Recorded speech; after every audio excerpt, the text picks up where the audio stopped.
my fellow countrymen, we have a restricted meeting. This was not all would require the presence of the cabinet members. Yun lang munang ano natin. But later on, as we rumble on maybe tomorrow or day after I shall have talked to the businessmen, then we can decide whether or not we can still modify the modified lockdown that we have imposed. Sige, I would like to turn over the floor to the Secretary of Health. Thank you, Mr. President, and thank you, members of the Cabinet and the IATF.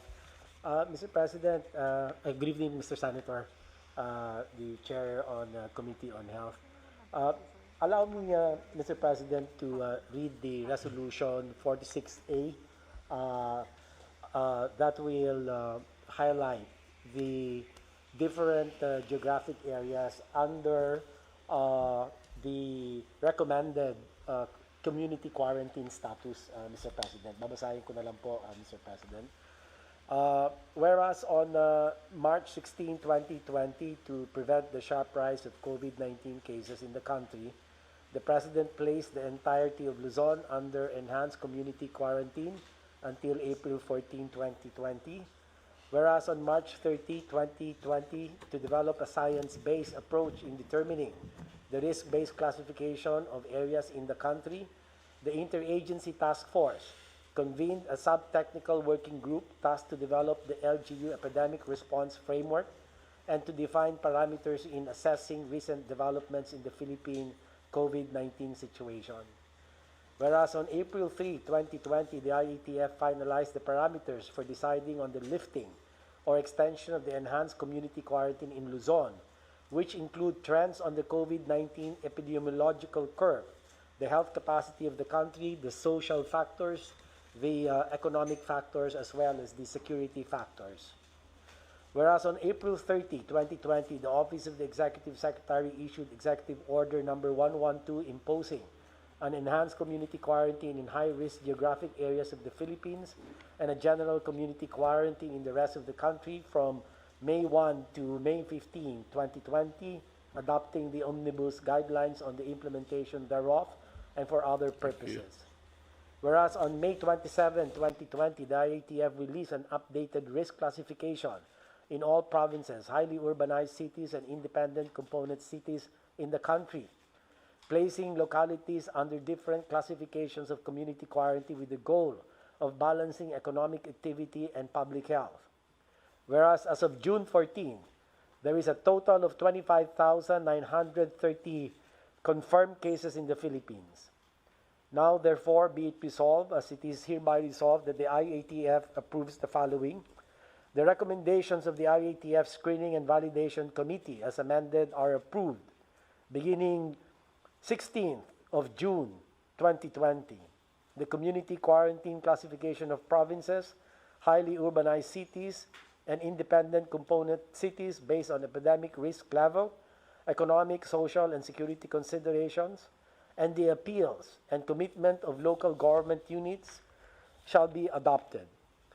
Therefore, the following provinces, highly urbanized cities, and independent component cities shall be placed under modified general community quarantine or MGCQ until June 30, 2020. For Luzon, Cordillera Administrative Region or CAR, which includes Abra, Apayao, Benguet, Ifugao, Kalinga, Mountain Province, and Baguio City. For Region 1, Ilocos Norte, Ilocos Sur, La Union, Pangasinan, and Dagupan City. Batanes, Region 3, Nueva Ecija, Pampanga, Zambales, Angeles City, Lucena City. Region 4B, Marinduque, Oriental Mindoro, Romblon, Palawan, Puerto Princesa City, and Region 5, Albay, Camarines Norte, Camarines Sur, Catanduanes, Masbate, Sorsogon, Legazpi City, and Naga City. For Visayas, Region 6, Aklan, Antique, Capiz, Guimaras, Iloilo, Negros Occidental, Iloilo City, Bacolod City, and Region 8, Iliran, Eastern Samar, Leyte, Northern Samar, Western Samar, Southern Leyte, Ormoc City, and Tacloban. Now, Region Zamboanga del Norte, Zamboanga del Sur, Zamboanga, Sibugay, Isabela City. For Region 10, we have Bukidnon, Camiguin, Lanao del Norte, Misamis Occidental, Misamis Oriental, Cagayan de Oro City. Region 11, we have Davao de Oro, Davao del Norte, del Sur, Davao Occidental, and Davao Oriental. Region 12, we have North Cotabato, Sarangani, Darat, Jato City. Region Raga, Agusan del Norte, Agusan del Sur, Island, Surigao del Norte, Surigao del Sur, Butuan City, and the Bangsamoro Autonomous Region in Muslim Mindanao, which includes Basilan, Lanao del Sur, Maguindanao, Sulu, Tawi-Tawi, Cotabato City. The following highly urbanized cities, independent component cities shall be placed under General Quarantine or GCQ until June 30, 2020. We have Region 2, Isabela, Nueva Vizcaya, Quirino, and Santiago City. Region 3, Bataan, Bulacan, Tarlac, Olongapo City. Region 4A, we have Cavite, Laguna, Batangas, Rizal, Quezon, and Mindoro.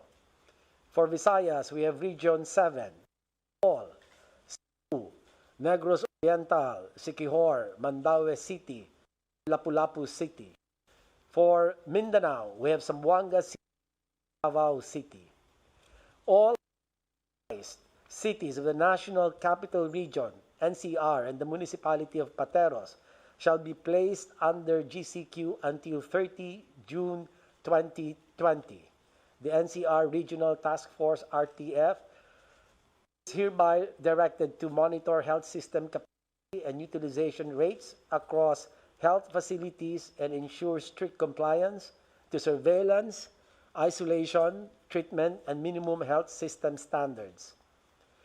Due to the increasing number of new cases and widespread community transmission in majority of barangays in the city, as well as the consistent case doubling time of less than 7 days and significant increase in critical care utilization against critical care capacity, Cebu City shall be placed under enhanced community quarantine. This is the recommendation, Mr. President, for Cebu City to be escalated back to ECQ. For the same reasons, Talisay City, a component city under the province of Cebu, shall be placed under Modified Enhanced Community Quarantine or MECQ until June 30, 2020. All provinces, highly urbanized cities, and independent component cities are directed to observe the strict enforcement of the following measures. Minimum public health standards, especially uniform implementation in high-risk areas, such as healthcare settings, wet markets, supermarkets, government and workplaces, among others.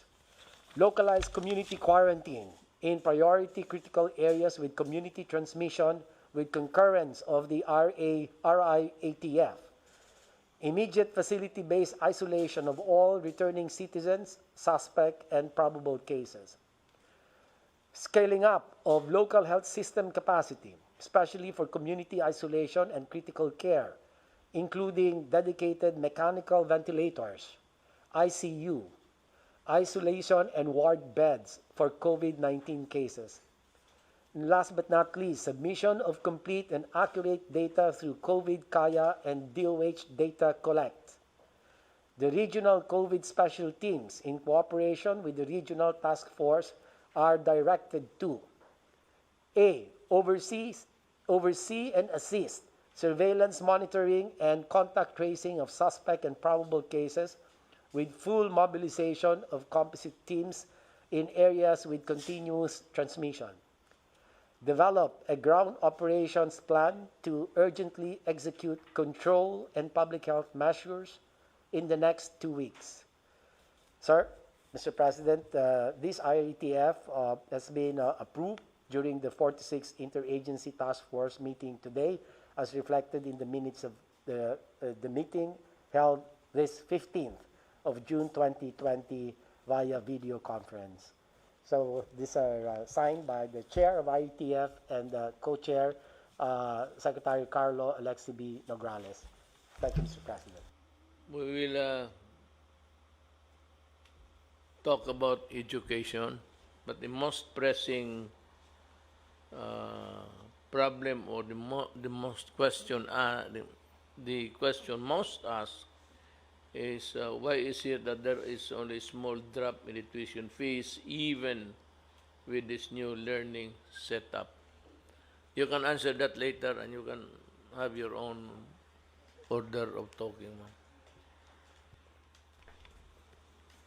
Good evening, Mr. President. Good evening, Senator Bong.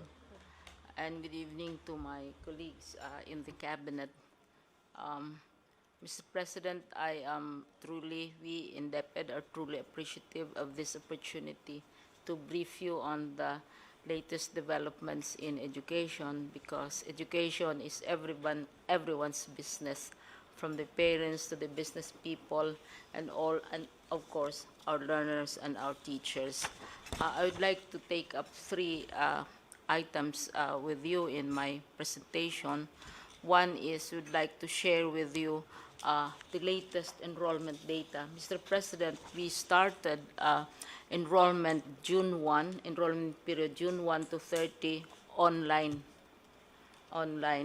And as of in our presentation, we had a brief battle of quotes from you with media.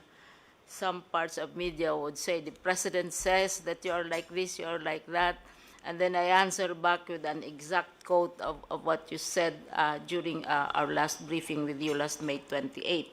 But thankfully that issue has now been resolved, because media is now busy with other concerns, especially court cases. Sagutan, parang religious debate, Mr. President, na sagutan about the same source. Sabi ni President ganun, tapos kami naman, sabi ni President ganyan. But we took your exact words. Anyway, insofar as enrollment, Mr. President, are concerned, enrollment numbers, we started enrollment June 1, and right now, supposedly the 15th day of the month, but it's actually mga 12 days lang ito, including the holidays, 11 days. It's already 10,654,795 learners, 10.6 million enrolling online with their parents, because we are not allowing any physical enrollment. The highest, of course, is ang highest is region 4A, and then you have region 3 and region 4. At the same time, also, those who were most vocal and about their concerns on the opening of school, Mr. President, are of course the LGUs, because education takes place in their territory. So now LGU support has been coming in, and every day we get messages of support from local government units, because we have been aggressively informing them of what our learning continuity program is about. Many assume, Mr. President, pag sabi mong opening ng school year, therefore it is face-to-face. And we have been saying that since May 8, pero it takes time for the idea to sink in, because usually pag opening ng school, we always think face-to-face or in-person enrollment. So we have an increasing number of local government support already. And also with the approval, the consent of the ILG Secretary, we met with 10 associations or leagues of local governments in the Philippines, including League of Provinces, League of Cities, League of Municipalities, Liga ng Barangay, League of Vice Governors, board members, etc. And we met with them for 5 hours, Mr. President, and answered their concerns about what this enrollment is all about. Mr. President, we also have, since May, we have April, we already started a roadmap because we had to select or identify a date, Mr. President, because we cannot keep people hanging. We have to have a target, we have to have a goal in view of all these developments. So as early as several months ago, we already consulted. We consulted nearly 800,000 respondents as to what is the appropriate date and what they would prefer. And August consistently came out because it's the closest to what the law says. So right now, mayroon na kaming roadmap, Mr. President, which we started May and June, remote enrollment, etc. Last time I was with you, Mr. President, I briefed you on the what a blended enrollment, blended curriculum is all about. First, it can be through a ICT platform. By the way, questions were raised as to why did we not use the UNICEF platform? Because UNICEF developed platform for other countries. The reason, Mr. President, is we already have a platform, and when we had a talk with UNICEF, sabi nila, we have a platform, and there's no need for them to do it for us. And they are also giving us assistance, especially in the operation of this platform. Pero hindi na nila pinilit yung kanilang platform, which they're doing for Ukraine and other countries. Now, sinabi na natin, Mr. President, kung hindi pwede sa online, kung pwede sa cellphone. There are 179 million cell phones, more humans than cell phones in the country. And I see a lot of cabinet members, hindi ko lang kaya, hindi ko sila ma-match, attending IATF meetings from their smartphones. And so mas marami yung cellphones kaysa tao. So kung hindi pwede yung platform, pwede sa cellphone. The other, which is attracting a lot of attention from other countries, is the use of television. Right now, there are many programs already on television because the law requires that 15% of airtime for television should be devoted for children. Sisingilin natin ito. So, all these possibilities, pero talagang kung wala talaga, Mr. President, walang internet, walang cellphone, walang TV, walang radio, yun sinasabi nating IBM that it's better manual. So we are producing also learning modules, but the children should not be going out to get the learning modules. This is where, Mr. President, kaya we are going to work very closely with local government units kasi yung mga barangay sa kanilang kiosk, sa kanilang where their offices are, doon i-deposit ng learning modules. Pipick upin ng parents, maybe kasi usually we allow one member of the family to go out, pick upin ng parents, and then in the afternoon, kung anong homework nila, ang teachers naman ang mag-pick up, i-correct. So, it will be a relay of materials. Kung talagang hanggang manual lang ang makayanan ng isang local government or isang school. So, ito, Mr. President, what is new? Everybody talks new normal. But what we are suggesting, Mr. President, is not really new. Because it has been there since the 1800s, like the radio. What is new is that we are placing the emphasis that we are placing on these alternative technologies because we agree with you that we should not be allowing our children to go to school or our teachers to go to school at this time until it is absolutely safe for them. But they can continue learning, Mr. President, So, yun na ang mga ibang mga ginagawa namin, yung pag-upskill ng teachers as well as the students themselves.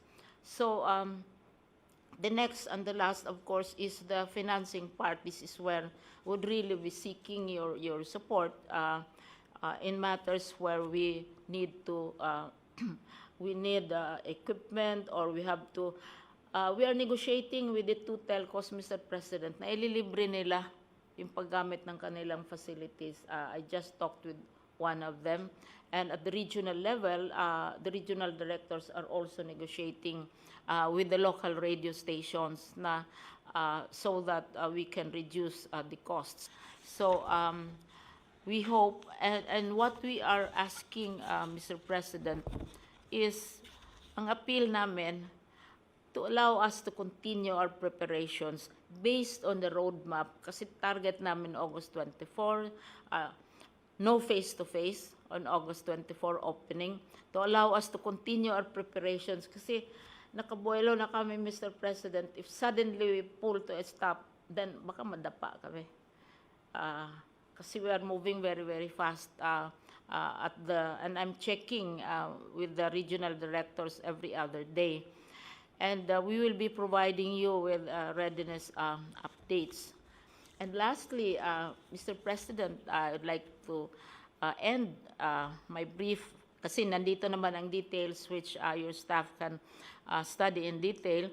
Ang sabi ni John Michael Greer, the future is under no obligation to wait patiently while we get ready. The future will not wait, and we don't want our children to wait and be left behind. Thank you, Mr. President, for all the years of support and stinting and questioning. Full support. Thank you, Mr. President. Thank you, ma'am. It was an excellent report. Actually, you just reiterated the things that well, you made it clear this time. That is what we have always meant when we said all those things in the past. I'd like to call on General Galvez to do his report.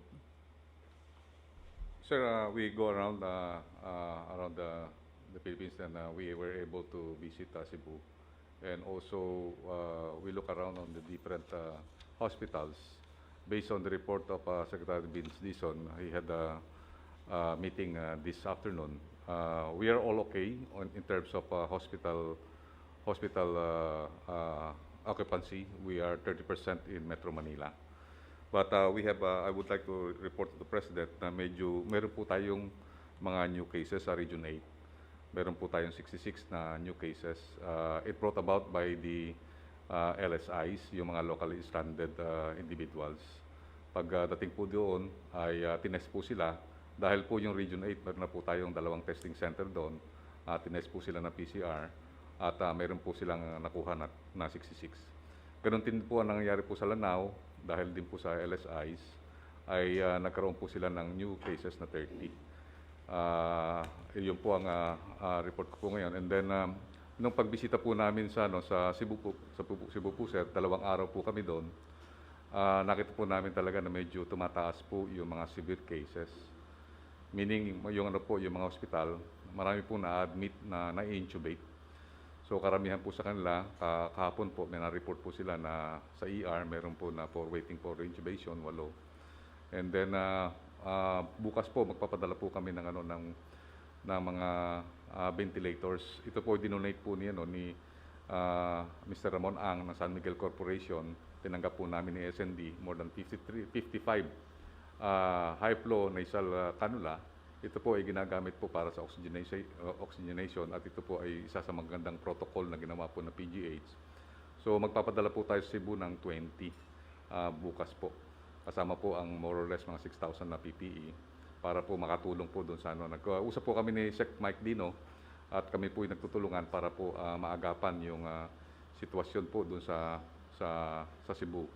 Kasi po sa napag-alaman po namin sa 15 na matataas na cases po sa buong bansa, 11 po yun sa Cebu City. Masyadong mataas po, at dito po yung listahan na yung Cebu, Mambaling, mahigit na 680 po sa isang barangay. And then sa Luz, meron pong active case pa rin na 216. So talaga pong tumataas po yung sitwasyon doon at saka po sa Talisay, tumaas na rin po, meron pong mga additional cases. So 140 na po yung cases sa Talisay. So kaya po nag-usap po kami ni Secretary Duque na magkaroon po ng close observation po yung Cebu City kasi nagkakaroon po tayo ng tinatawag nating spike.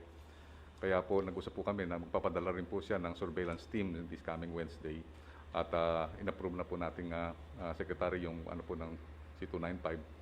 So ganun po gagawin po natin. Meron din po tayong inaabangan po na repatriation galing po sa Malaysia at nagkaroon na po ng meeting po kanina. At yung po natin na meron po tayong more or less 5,000 po na inaayos po, nakikiusap po ang ating DFA na magkaroon po ng konting delay para at least ma-prepare po natin yung ating tinatawag na Zamboanga one-stop shop. Pero nakaprepare na po si Yusek Kiano at ang kanyang si Yusek Dodo Dulay, nag-usap-usap na po sila kanina. At yung pong ating mga tinatawag nating locally stranded dun po sa Malaysia ay ibabalik po natin ngayong mga last week po ng June at saka July po.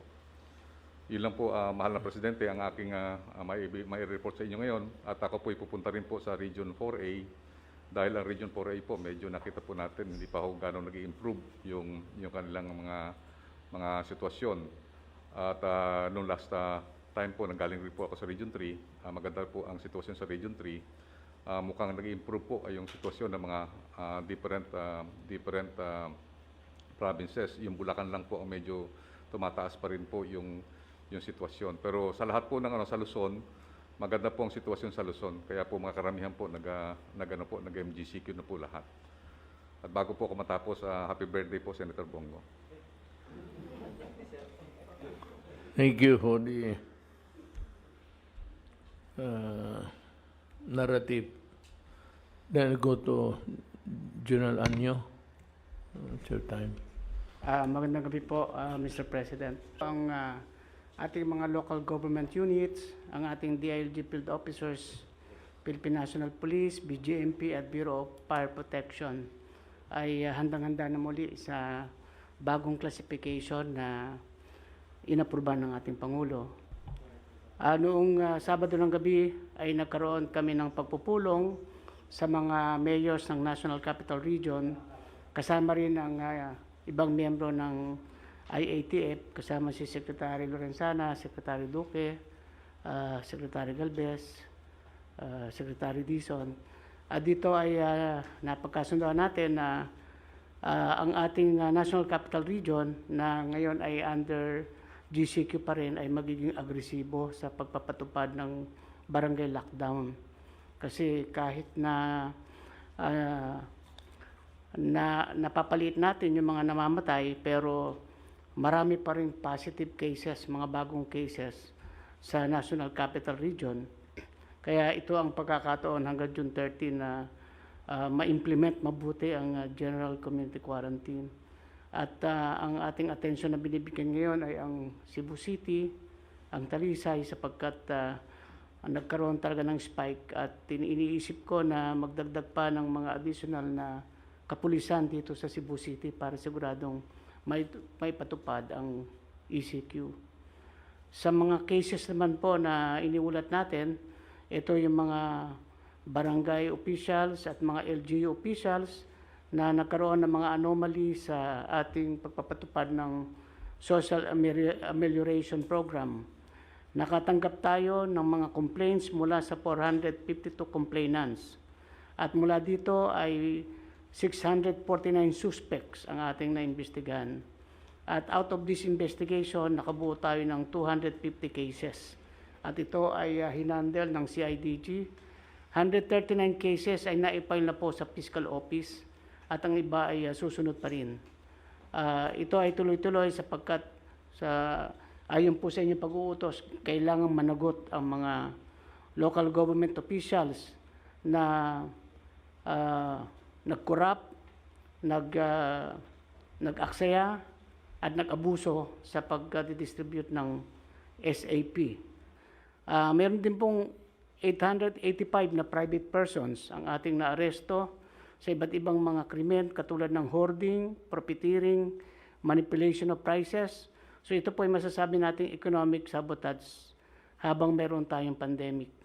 Yung ating pong second tranche naman sa Social Amelioration Program na pinangungunahan po ng DSWD ay nagsisimula na po tayo ng ating rolling out ng second tranche.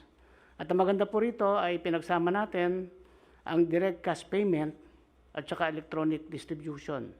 Bank-to-bank transfer, money transfer, digital wallet cards. So, mas mapapabilis po. At tutulong din po yung AAP at PNP sa pagdidistribute. Doon po sa mga na-left out, nakapag-account na tayo ng 4,269,458 families. So, yun lang po ang ulat na maibibigay ko, Mr. President. Salamat po. Salamat, John Anyo. General Lorenzana will give his... Magandang gabi, Ginoong Presidente. Kunti lang po itong report ko, parang update lang po ito ng mga ating campaign against COVID. Yung ating sitwasyon ngayon ay meron tayong 25,930 total cases. Mula rito, meron tayong recovery na 5,054. Ang natitirang active cases ay 18,888. Dito ay 18,412 yung mild o 97.4%.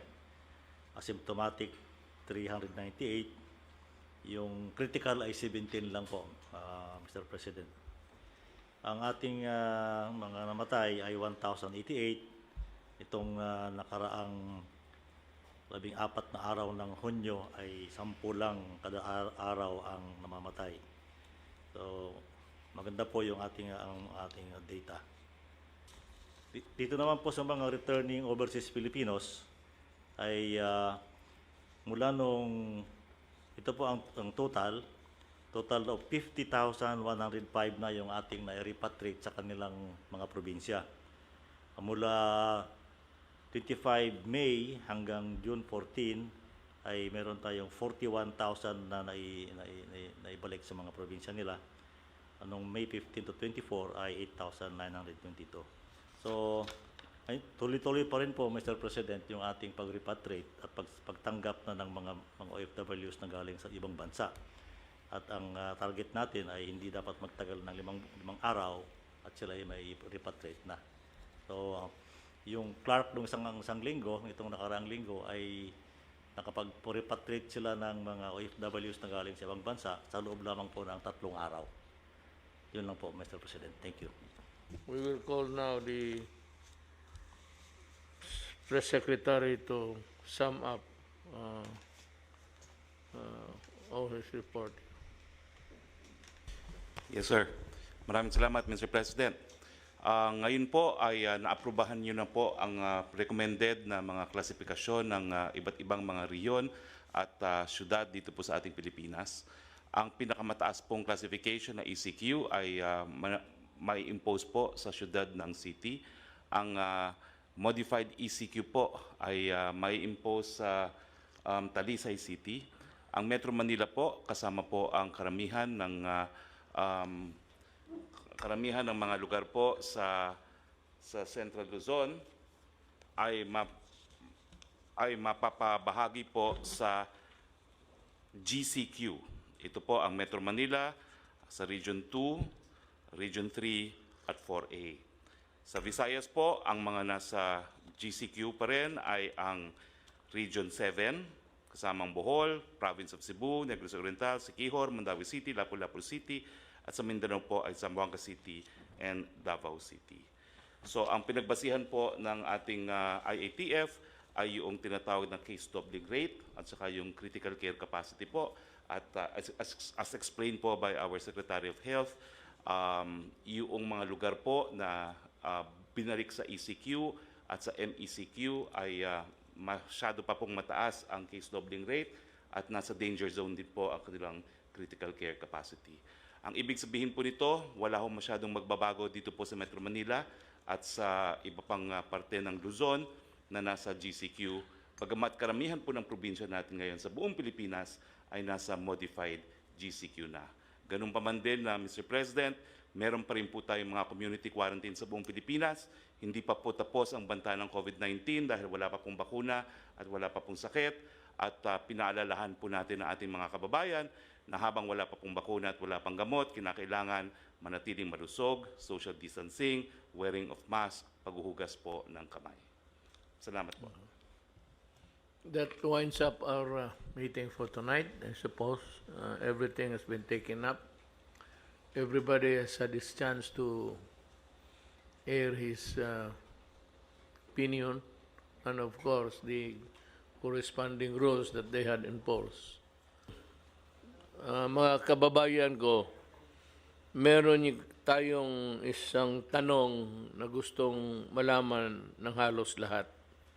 Ito yung on why there is only a small drop in tuition fees despite there being no face-to-face classes.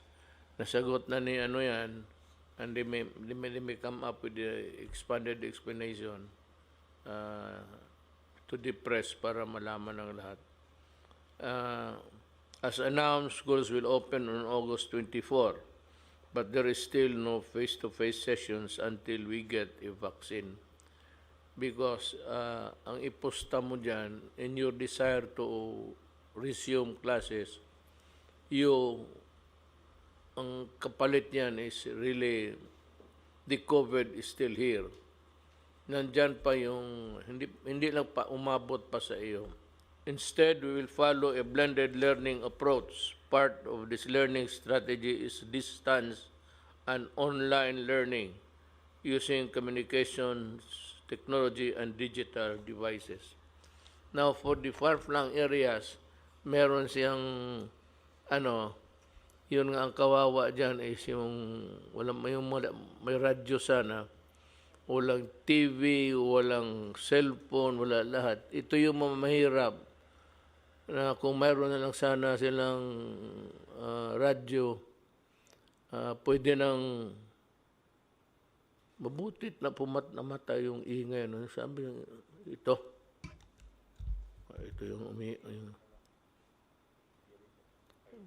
yung air prisoner para hindi kami magka-COVID. Ang problema nito, baka pag uwi namin, mag-chill na kami.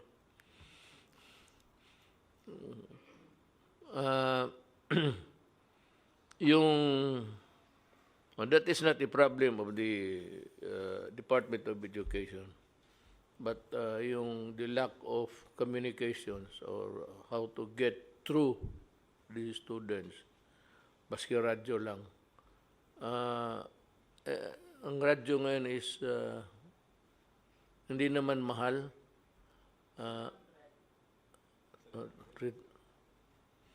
Will by 300 sabi ni Secretary Briones. Baka kung magtagal ito talaga, sayang ang panahon, we might buy the radio at 300, maibigay sa lahat ng barangay, maabot ng radio para naman yung mga mahirap, may communication sila sa teacher nila. Even without a face there, as long as you are really interested to learn, ito yung mga mahirap, kaawa naman.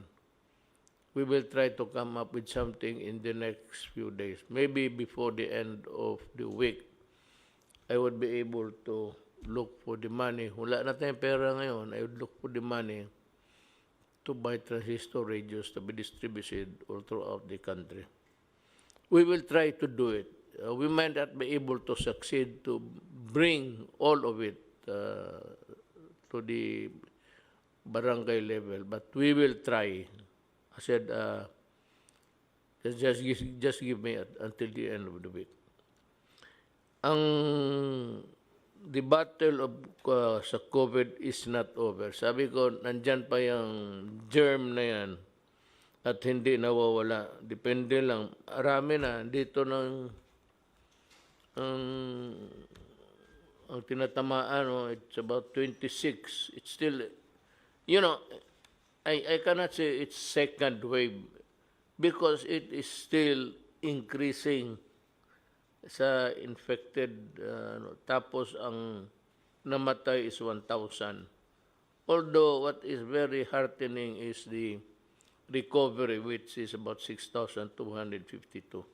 It's a good record compared to the other countries. I don't know if it has something to do with wala. Ang diferensya sa atin is weather. Maybe it's not too cold or the germ is not really comfortable in hot places. We are gradually easing restrictions to make way for our economic viability as individuals and as a nation. But it does not mean that we will forget our minimum health standards. Ganito yan eh. Hindi ko kayo mapigilan na lumabas. Hindi ko kayo mahuli lahat. Ang problema niyan, pati yung mga bata, kung samahin ninyo, or you allow your children to go out when the place is not yet ready for them to be outside at nagkasakit. Huwag ninyo kaming sisihin. Do not forget that we warned you about the grave consequences. Marami pang namamatay by the thousands sa Brazil. Ako, sinabi ko na kasi napunta ako ng Brazil. Maraming tao talaga doon, dikit-dikit. Sabi ko noong pag-umpisa pa lang, pag umabot ito ng South America, ang Brazil ang sinabi ko, delikado to. Dumating nga. It was a prophetic statement, but I know that I was there. Yung slum areas nila, kagaya rin sa atin. Ang mabuti na siguro dito, kasi naniniwala kayo sa inyong gobyerno. Well, if not really, sa personally, ayaw ako ninyo. Just listen to our advice because that's intended for everybody. At para sa kapakanan ninyo yan. Ngayon, kung umalumabas talaga kayo, you run the risk of getting infected. Huwag ninyo kaming sisihin. Let us continue to observe proper social distancing kung maglabas kayo.